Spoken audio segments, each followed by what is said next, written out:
କଇଁଛର ତ ଡେଣା ନାହିଁ, ସେ କେମିତି ଯିବ ଅନ୍ୟ ଜାଗାକୁ? ସେଥିପାଇଁ ବହୁତ ଚିନ୍ତାରେ ପଡିଗଲେ ଏବଂ ତାଙ୍କ ସାଙ୍ଗମାନେ ତାଙ୍କୁ ଛାଡ଼ି ଦେଇକି ଏକୁଟିଆ ପଳେଇବେ କି? ଏକୁଟିଆ ଯିବେନି, ସେଥିପାଇଁ ବହୁତ ଚିନ୍ତାରେ ପଡିଗଲେ।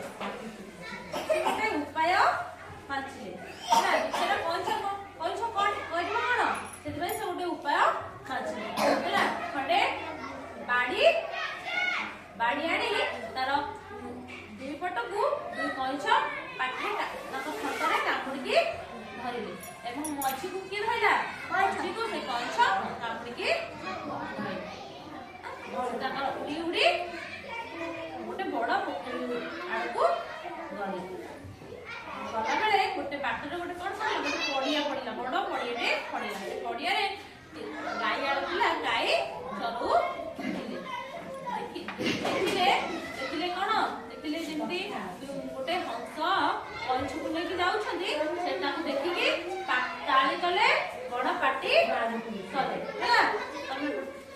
ତାଳି ମାରିଲେ ଏବଂ ବଡ଼ ପାଟି କଲେ। କଣ କହିଲା? ଗୋଟେ ପିଲା କହିଲା, ଏଇ କଇଁଛଟା ପଡ଼ିଯାଆନ୍ତା କି ମୁଁ ତାକୁ କଣ ଆଜି ପୋଡ଼ିକି ଖାଇ ଦିଅନ୍ତି। ସେଠୁ ଏ କଥା ଶୁଣିଲା କଇଁଛ ଶୁଣିକି ରାଗି ଗଲା। ରାଗି କଣ କହିଲା? ତୋର ତ ଭାରି ସାହସ, ମୁଁ ଆକାଶରେ ଯାଉଛି ତୁ ମତେ ଦେଖିପାରୁନୁ, ଆକାଶରେ ଯାଉଛି ତୁ ମତେ ଦେଖିପାରୁନୁ, ମତେ ଖାଇବୁ କହୁଛୁ, ପାଉଁଶ ଖା। କଣ କହିଲା? ରାଗି କହିଲା ପାଉଁଶ